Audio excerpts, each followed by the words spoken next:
Oh my God. The sun had not yet touched the top of the mountains when Thomas saw him. It was a Tuesday morning in late summer, when the heat came early and stayed late, making the world look like it was burning from the inside. Thomas stood at his wooden fence, holding a cup of black coffee that had gone cold an hour ago. His hands were rough, and his back ached, but these were good pains. These were the pains of a man who had lived 53 years in this valley and never complained about anything. The desert road stretched out in front of his ranch like a long, empty ribbon. Nothing ever came down that road anymore. The big cattle drives had stopped 10 years ago. The travelers had found other ways.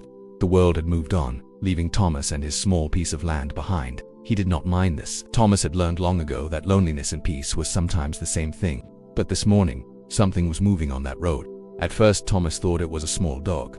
The dust made everything look strange and twisted in the early light. But as it came closer, he knew it was not a dog. It was a horse. No, not a horse. A foal. A baby horse. A very small baby horse, barely taller than a grown man's chest. The foal was walking, not running, not jumping, not playing the way young horses do when they are happy and free. This foal was walking like an old animal. Like something that had been walking for a very, very long time and did not know how to stop. Thomas set down his cold coffee on the fence post. He did not move, he simply watched. Behind the foal, something else was moving. A wooden wagon, an old wagon with 4 wheels and a frame made from thick wood. The wagon was not fancy or new. It looked like it had been used for carrying hay, or grain, or heavy things that break the wood and leave marks. The wheels were worn and dusty, and they made a sound like old bones creaking as the wagon rolled forward. But the wagon was not being pulled by a big horse or a team of horses. It was being pulled by this tiny foal. A rope connected the foal's neck to the wagon's frame. The rope was thick and new. Not like the wagon, the rope looked like it had been tied recently. The rope was tight around the foal's small neck, and with each step, the foal pulled the wagon forward, step after step, dust rising with each movement. Thomas's hands gripped the fence until his fingers turned white. Nothing about this was right. Nothing about this made sense in the way that life in the valley made sense. A tiny foal should be with its mother. A tiny foal should be running through grassland or drinking from a stream. A tiny foal should not be pulling a heavy wagon down an empty road all alone. "What happened to you?" Thomas whispered, but the foal did not answer. The foal could not answer. The foal kept walking. Thomas could see the foal more clearly now. Its coat was dusty and matted. Its legs were thin, too thin for carrying so much weight. The foal's eyes were empty, the way eyes become empty when they have seen something they should never see. The foal's breathing was heavy and slow. With each breath, the foal's small chest moved up and down like it was pulling air through pain. Around the foal's neck, the rope had rubbed the hair away. There was raw skin underneath. Red skin, hurt skin. Thomas felt something break inside his chest. He did not know who had tied this rope. He did not know where this foal had come from. He did not know what was inside that wagon. But he knew, in the way that a man who has lived alone learns to know things, that something terrible had happened to this small creature. The foal was getting closer to his fence. Thomas could hear the wagon wheels now, a steady creaking sound that came with each rotation. The sound was regular and sad, like a song that nobody wanted to hear. Thomas stepped away from the fence. He moved slowly, carefully, the way you move when you are trying not to scare something wild or hurt. He walked toward the gate. His body moved on its own. His hands opened the gate without his mind telling them to, and he stepped out onto the dusty road. The foal stopped. The two of them stood facing each other, an old man in the early morning and a tiny horse pulling a wagon full of secrets. The distance between them was only 20 paces, but it felt like miles. Dust blew between them. The sky was turning from black to dark blue, and the stars were disappearing one by one. Thomas did not move closer. He did not want to frighten the foal. Instead, he stood very still and looked at the small creature standing in the middle of the empty road. "Where are you going?" he asked quietly. "Where are you trying to go?" The foal did not answer. The foal could not answer. But in the foal's eyes, Thomas saw a question of its own. A question that had no words. A question that sounded like, "Will anyone stop me? Will anyone help? Will anyone understand?" Thomas knew that question. He had asked it himself, many years ago, when he was younger and the world had not treated him kindly. He knew that question the way a person knows their own name. "I will help you," Thomas said. His voice was old and cracked, but it was honest. "I do not know why you are pulling that wagon. I do not know where you are going. I do not know what happened to you, but I will help." The foal stood in the dust, breathing hard, looking at the old man with eyes full of sadness and hope mixed together. Thomas took a step forward, and the foal did something that would stay with Thomas for the rest of his life. The foal did not run away. The foal did not pull the wagon faster. Instead, the foal simply stopped, and it waited. It waited for help to come. It waited for someone to finally understand. It waited for someone to say that it did not have to pull the wagon anymore, that it did not have to be alone anymore, that someone had finally seen it walking in the darkness. Thomas walked toward the foal, and as he did, the sun broke over the mountains and painted the whole valley gold. Thomas led the foal slowly back to his ranch. He did not pull on the rope. He simply walked beside the small creature, moving at the foal's own pace. The wagon creaked behind them, and with each step, Thomas could feel the weight of it. The wagon was heavy, very heavy, too heavy for something so small and so young. The sun was fully up now, painting everything gold and red. The desert was waking. Birds were calling from the rocks, and the air was already becoming hot. But Thomas did not rush. He knew that rushing would break something inside the foal that was barely holding together. When they reached the barn, Thomas tied the foal gently in the shade. He brought water in a metal bucket. The foal drank like it had not tasted water in days. The water disappeared, and Thomas brought more. The foal drank again, slower this time, and then finally turned away. Thomas examined the rope around the foal's neck. His hands were gentle, but his heart was angry. The rope had cut deep. The skin underneath was raw and bleeding in small places. This foal had been pulling the wagon for a very long time. Days, maybe longer. "Who did this to you?" Thomas asked, but the foal only looked at him with those empty eyes. That afternoon, Thomas rode his horse north toward the ranch he had not visited in weeks. He told himself he was just going for a ride, but he knew the truth. He needed to understand. He needed to know why a tiny foal was walking alone down an empty road, pulling a wagon full of something that made it hurt. 3 miles north, the valley changed. As Thomas rode closer to the old ranch, he began to see the signs. Black marks on the rocks. Burned wood scattered across the ground. The smell of old smoke, the kind of smoke that stays in the air long after the fire is gone. Trees that had been green were now black and twisted, like hands reaching up to ask questions that nobody could answer. The ranch house was gone. Thomas sat on his horse and stared at the place where the big house used to stand. He had been here before, years ago, when everything was still good. The house had been beautiful then, a big wooden house with a wide porch and white painted walls. There had been a woman there, a kind woman with a smile. There had been a man named Marcus Webb who ran the ranch and the horses. Now there was nothing but burnt wood and ash. Thomas rode closer and saw the truth written in the burned earth. A terrible fire had come here. Not just any fire, a fire that had destroyed everything. The barn was gone. The fences were gone. The wooden structures were all turned to black and nothing. An old man appeared from behind a pile of rocks. His clothes were dirty and torn. His face was covered with ash and sadness. "Thomas," the old man called. "Is that you?" Thomas recognized him then. It was Daniel, who had worked at the ranch for many years. "What happened here?" Thomas asked, even though he already knew the answer. Daniel's eyes filled with tears that made lines in the ash on his face. 3 weeks ago, Daniel said slowly, a lightning storm came. A bad storm. The worst I ever seen. Lightning hit the barn, and the fire came so fast. So fast you could not run from it. Thomas got down from his horse and stood next to the old man. "Marcus?" he asked quietly. Daniel did not answer for a long time. "Marcus and his wife," Daniel finally said.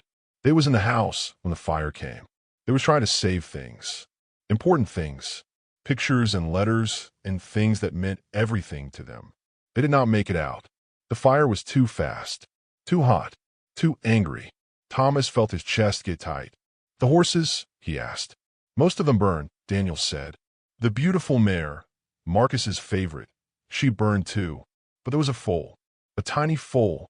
It was born just a few months before. It was small, weak, but strong in the heart."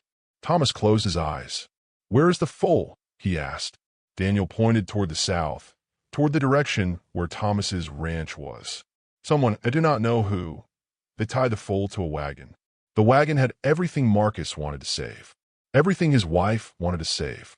The foal had to pull it, had to carry it away from the fire before the fire took that too. "Who tied the foal?"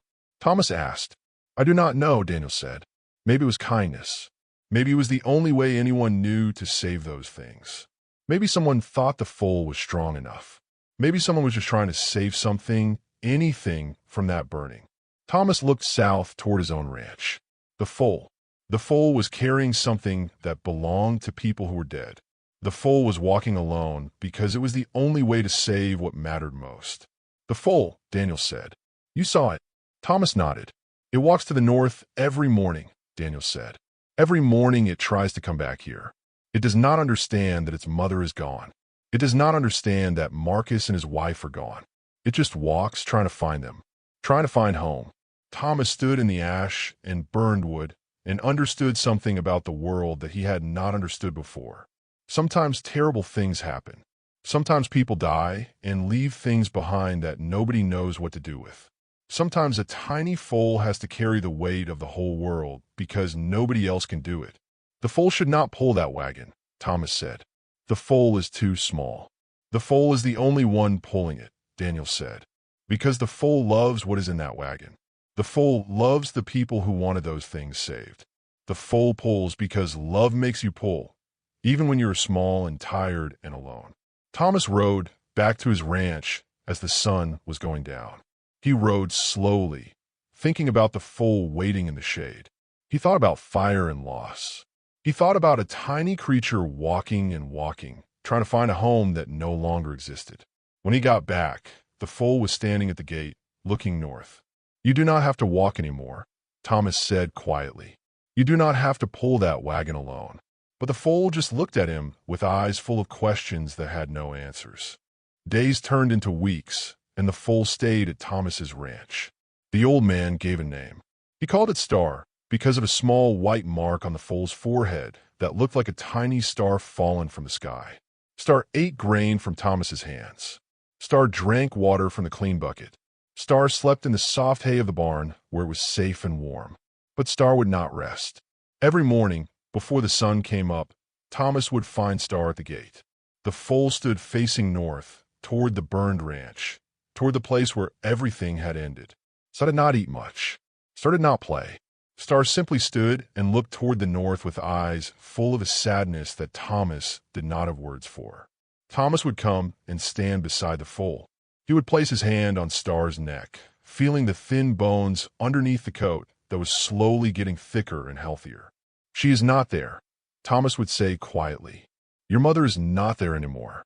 The people you're looking for, they are not coming back." But Star did not understand these words. Star only understood walking. Star only understood looking. Star only understood the feeling in its small heart that said someone was missing. And if Star could just walk far enough, if Star could just try hard enough, maybe that someone would come back. One morning, Thomas found Star had opened the gate. The foal had pushed against it with its head, pushing and pushing until the old wood had come loose. Star was walking down the road toward the north when Thomas caught up on his horse. "No," Thomas said firmly. He dismounted and led Star back, not by force, but by walking beside the foal and talking to it in a low, steady voice. "You cannot go back there.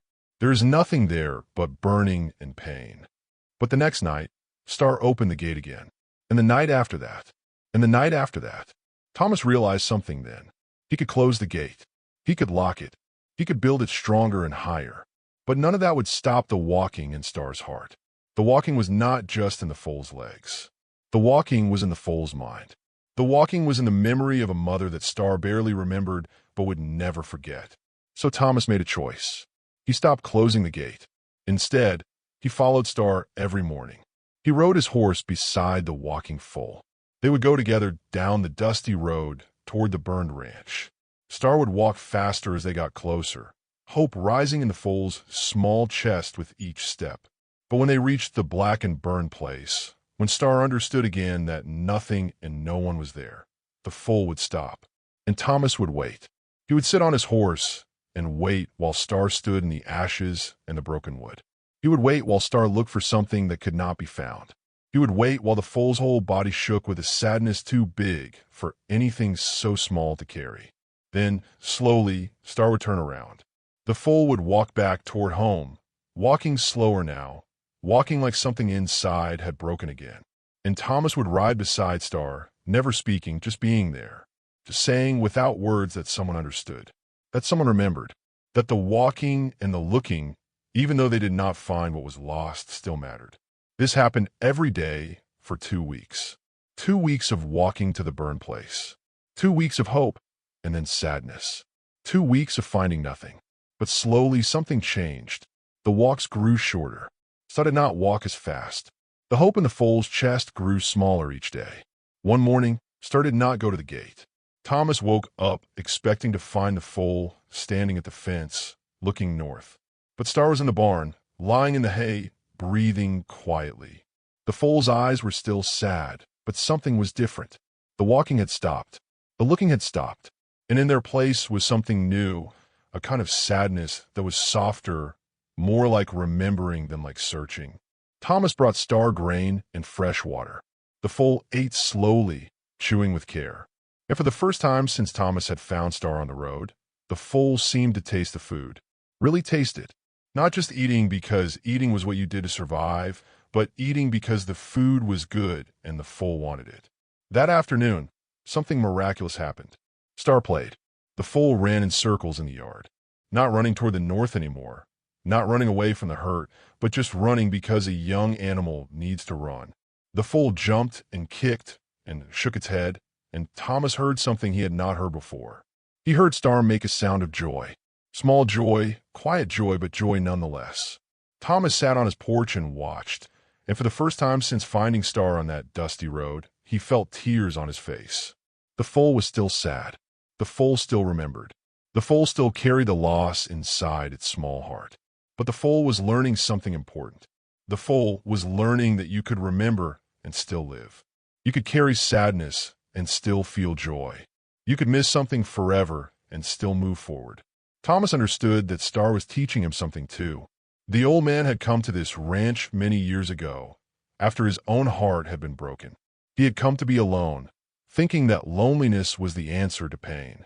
He had stayed alone for so long that he had forgotten what it meant to be with someone, to care for someone, to wait with someone while they learned to live again. But Star had taught him. As the weeks passed, Star grew stronger. The raw places on the foal's neck where the rope had cut healed into scars. The thin legs became stronger. The empty eyes began to shine again. And slowly, day by day, Star became less a broken creature carrying impossible weight and more a young horse learning what it meant to be alive. The wagon still sat by the barn. Thomas had not opened it. The foal had stopped pulling it, and Thomas did not want to disturb the thing that had brought Star to his door. That wagon held the memories of people who were gone. It held the love that had made a tiny foal strong enough to walk for days with a burden too heavy for anything so small. And now, in the evenings, Star would stand beside Thomas while he sat on the porch. The foal would rest its head near the old man's shoulder, and they would watch the sun go down together. The walking had stopped. The looking had stopped. But something new had started. Something that felt like home. 3 months had passed since Thomas found Star on the dusty road. The foal was no longer tiny. Star had grown stronger, taller, and the sadness in its eyes had become a quiet knowing. The foal was learning to live in a way that honored the past without being destroyed by it. But the wagon was still there. Every day, Thomas looked at it. The wooden wagon sat beside the barn, and no one had touched it. The rope that had once bound Star to it lay coiled on the ground like a sleeping snake. The wheels had not turned since the day Thomas had removed the rope from the foal's neck. Thomas did not know why he had not opened it. Part of him was afraid. Part of him felt like opening it would be wrong, like he would be disturbing something sacred, something that did not belong to him. The wagon held the last things that Marcus and his wife had wanted to save from the fire. Opening it felt like breaking into their memory. But one evening, as the sun was going down and painting the sky colors that had no names, Thomas knew it was time. He walked to the wagon slowly. Star followed him, as the foal now did everywhere. The foal was curious about the wagon, but not afraid. Star did not pull back or resist. Instead, the young horse stood beside Thomas, watching, waiting. Thomas placed his hand on the wooden side of the wagon. The wood was old and worn smooth by time and traveling. The wood had carried weight. The wood knew burden. "I think it is time," Thomas said to Star. "I think it is time to see what you carried, what you pulled through the fire and across the dust."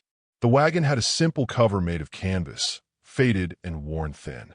Thomas pulled it back slowly, carefully, the way you would unwrap something that might break if you were too rough. Inside, the wagon was full, but not full of the things Thomas expected. He had thought there would be heavy things, iron things, valuable things that would explain why such weight had been placed on such a small creature. But what lay inside the wagon was light, soft, Things that could never be replaced because they were not made of money or metal or anything that the world measured as valuable. Thomas reached into the wagon and lifted out the first thing. It was a box made of dark wood, smooth and beautiful. Inside the box were letters. Hundreds of letters, tied together with string. Thomas opened one carefully, and he saw handwriting, careful, beautiful handwriting in dark ink. My dearest Marcus, the first letter began. Today I saw the most beautiful sunset from our front porch. Thomas set the letter down gently. These are love letters that someone had written to someone else, and someone had saved because they mattered more than anything else in the world. He reached back into the wagon and found a music box. The box was made of wood carved with delicate designs. When Thomas opened it, a sad, beautiful song began to play. The song was slow and gentle, and it made Thomas think of things like memory and time and the way the past lives inside us forever. There were photographs in the wagon, old photographs in wooden frames. Thomas pulled them out one by one. He saw a man and a woman standing together, smiling at the camera. He knew them, Marcus and his wife. They looked happy. They looked like people who had loved each other very much. In another photograph, the same woman was holding something small. A baby. No, not a baby. A foal. A tiny foal, barely days old, standing next to its mother in a sunny yard. The woman in the photograph was laughing, and the foal was looking up at her with eyes full of trust. Thomas felt something break and heal inside his chest all at the same time. There were other things in the wagon too. A shawl made of fine cloth, a leather journal, a small wooden horse, carved by hand and painted with careful colors, a book of poetry, a glass jar that once held flowers, now empty. But the thing that made Thomas fall to his knees in the dust was something small and simple. It was a baby's blanket, soft and worn from love and time. And wrapped inside the blanket was a piece of paper. Thomas unfolded the paper with shaking hands. The handwriting was the same as in the letters. A woman's handwriting. Marcus's wife's handwriting. And these were the words written there. For the foal. My dearest, if you are reading this, then something has happened to us. Something that has taken us from this world. But know this, the foal was born from love. Every moment of that foal's life was loved by us. And if the foal is reading this through the eyes of someone who found it, then know that the foal carries our love in its heart. We did not save these things because they were valuable. We saved them because they meant we lived. They meant we loved. They meant we were here. And the foal carries that meaning forward. Take care of the foal. The foal is the most precious thing we ever made. Thomas sat in the dust beside the wagon and wept. He understood now. He understood everything. The foal had not been carrying a burden. The foal had been carrying love. The foal had been carrying the memory of two people who had loved each other and had created a life together. The foal had been walking through the fire and across the dust, carrying the only proof that Marcus and his wife had existed, that they had lived, that they had mattered. Star came and stood beside Thomas. The foal pressed its soft nose against the old man's shoulder, and Thomas wrapped his arms around the young horse. They stood together in the fading light, the old man and the young foal, surrounded by the things that two dead people had loved. Thomas looked at the things in the wagon, the letters that said, I love you, the photographs that said we were happy, the music box that played a song of remembering, the baby blanket that promised, we loved you before you were even born. And he understood something that changed everything he thought he knew about strength and burden and love. The foal was not broken by carrying the wagon. The foal was made beautiful by it, because the foal was carrying the most important thing in the world. The foal was carrying proof that love existed, that it was real, that it did not die, even when the people who loved did. Thomas stood up and looked at Star with new eyes. You carried them, Thomas said softly. You carried Marcus and his wife across the valley. You carried their love. You carried their memory. And now they live through you. Now they live through what you pulled. Now they live through what someone saved. Star's dark eyes looked back at Thomas, and in those eyes, the old man saw something he had not seen before. He saw hope. He saw the understanding that some burdens are not meant to break us. Some burdens are meant to teach us what we are capable of loving. And the foal had learned this lesson by carrying what mattered most. That night, Thomas did not close the wagon. He left it open under the stars, and the things inside, the letters, the photographs, the music box, the blanket, they all stood as a memorial. A memory, a proof that Marcus and his wife had loved, and that love had been strong enough to survive fire. And the foal stood guard beside it, the way a young animal stands guard beside something sacred. 1 year had passed since Thomas found Star on the dusty road. The foal was no longer a foal. Star had grown into a young horse, strong and beautiful, with a coat that shone like polished wood in the sunlight. The star-shaped mark on the foal's forehead had become clearer as the horse grew, and it seemed to shine brighter with each passing season. The wagon still stood beside the barn, but it was no longer empty and broken. Thomas had built a shelter around it, a simple roof made of wood that protected the things inside from rain and snow and the harsh sun. Inside the covered wagon, everything remained: the letters, the photographs, the music box, the blanket, the carved wooden horse. And every morning, Star would stand beside the wagon. It was not the same standing as before. This was not the standing of a creature looking for something lost. This was the standing of a creature keeping a promise. Star stood guard over the memory the way a soldier stands guard over something sacred. Every morning, the young horse would walk around the wagon slowly, checking that everything was still there, still safe, still remembered. Thomas understood that Star was not haunted by the past anymore. The young horse was honoring it. People began to notice. At first, it was just Daniel, the old ranch hand who had told Thomas what happened to the fire. Daniel rode south one afternoon and saw the covered wagon with Star standing beside it like a guardian. Daniel stood for a long time, not speaking, just watching. When he finally turned to leave, Thomas saw tears on his face. "That foal understands something," Daniel said. "That foal understands something that most people never learn." Then others came. A traveler came through the valley and heard the story from someone at the trading post. The traveler rode out to Thomas's ranch and stood looking at the wagon and the horse. The traveler told the story to people at the next town, and the story began to spread. People said different things about Star. Some said the foal had been cursed, and the curse had become a gift. Some said that Star had been chosen to carry the memory of two people who had no one else to remember them. Some said that the young horse had learned something about love that humans could not understand. But Thomas knew the truth was simpler and more beautiful than any of those stories. One evening, as the sun was setting in colors of gold and red and purple, a woman came to the ranch on horseback. She was young, maybe 30 years old, and she had kind eyes that looked like they had cried many tears. Thomas came out of his house to meet her. "My name is Sarah," the woman said. I was the sister of Marcus. I have been looking for my brother's things for a year. The fire took everything. I thought everything was lost." Thomas's heart moved in his chest.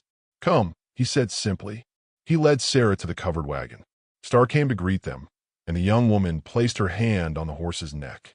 She closed her eyes and held on to Star like the young horse was the only real thing in a world that had become unreal. "This foal," Sarah whispered. "This foal pulled the wagon away from the fire." "Yes," Thomas said. "Every day for days, this foal walked with a burden too heavy for something so young." Sarah opened the wagon slowly, carefully. She looked at the letters, and she began to cry. She picked up the photographs, and she held them to her chest. She found the baby blanket and the carved wooden horse, and she understood. "My brother," Sarah said, "was the kindest person I ever knew. And his wife, she was kind too. They loved each other in a way that made everyone around them believe in love." Sarah looked at Star with eyes full of understanding. "This foal," Sarah said, "carried them. Even though they are gone, they are not forgotten because of this horse. They are carried forward by this young creature." That night, Sarah stayed at Thomas's ranch. She read all the letters. She looked at all the photographs. She listened to the music box play its sad, beautiful song. And she understood what her brother and his wife had done. They had saved the things that mattered. Not money, not land, not valuable things that could be sold or traded. They had saved love. They had saved memory. They had saved proof that they had lived and loved and mattered. And a tiny foal had carried all of that across the burning valley. The next morning, Sarah did something that Thomas did not expect. She took the wagon and the things inside it, and she took them to town. She set up a small memorial, a place where people could come and see the letters, the photographs, the music box. She told everyone what had happened. She told them about the fire. She told them about Marcus and his wife. She told them about the foal that had carried their love across the valley. And she left Star there, not because Star was a thing to be displayed, but because Star was part of the story. Star was the proof that love survives. Star was the proof that a small creature could carry something too heavy for the world to understand. People came from miles around. They came to see the foal. They came to read the letters. They came to understand that love was not just a feeling. Love was something you carried, something you walked for, something you pulled through the fire. But after 2 weeks, something happened that changed everything again. Star would not eat at the memorial. The young horse stood beside the wagon with the letters and photographs and music box, but the horse would not eat, would not drink, would not move. Sarah watched the young horse and understood. This horse does not belong here, Sarah said. This horse belongs with the person who saved it. This horse belongs with love that is alive and present, not love that is only memory. Sarah brought Star back to Thomas's ranch. When Star saw Thomas standing in the yard, the young horse ran. Actually ran. The horse that had learned to walk in silence and sadness now ran with joy. Star ran to Thomas and pressed against the old man, and Thomas held the young horse like it was the most precious thing in the world. Because it was. You understand now, Thomas said to Star. You understand that carrying the past does not mean staying in it. You understand that remembering does not mean being broken. You understand that love lives when someone chooses to care for it. Years passed. Star grew old beside Thomas. The old man and the young horse became older together. Children were born in the valley who had never known a time when Star did not live at Thomas's ranch.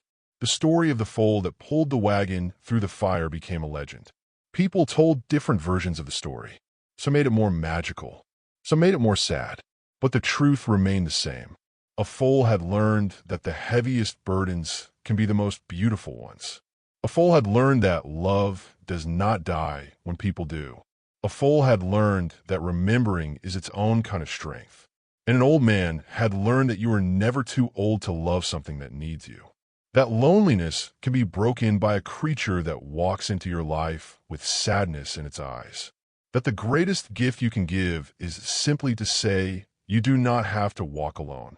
When Thomas finally died, very old and very peaceful, they found him in the field with Star beside him. The young horse was not young anymore. The star-shaped mark on Star's forehead had become white with age. But Star stood guard over Thomas the way Thomas had once stood guard over Star. In the valley, they say that on quiet mornings, you can still see 2 shadows on the old ranch. An old man and a horse, walking together through the dust, walking slowly, walking towards something that cannot be seen but can be felt, walking toward home, because some bonds do not die. Some love does not end when life ends. Some promises are kept across time and memory and loss. And a tiny foal, carrying an impossible burden, taught the whole valley what it means to love something enough to walk through fire. The wagon still stands at the ranch. The letters are still there. The photographs are still there. The music box still plays its song of remembering. And the valley learned the lesson that Star had carried across the dust. Loyalty never dies. Silence is strength. True bonds outlive death. And the smallest of creatures can carry the greatest of loves. The end.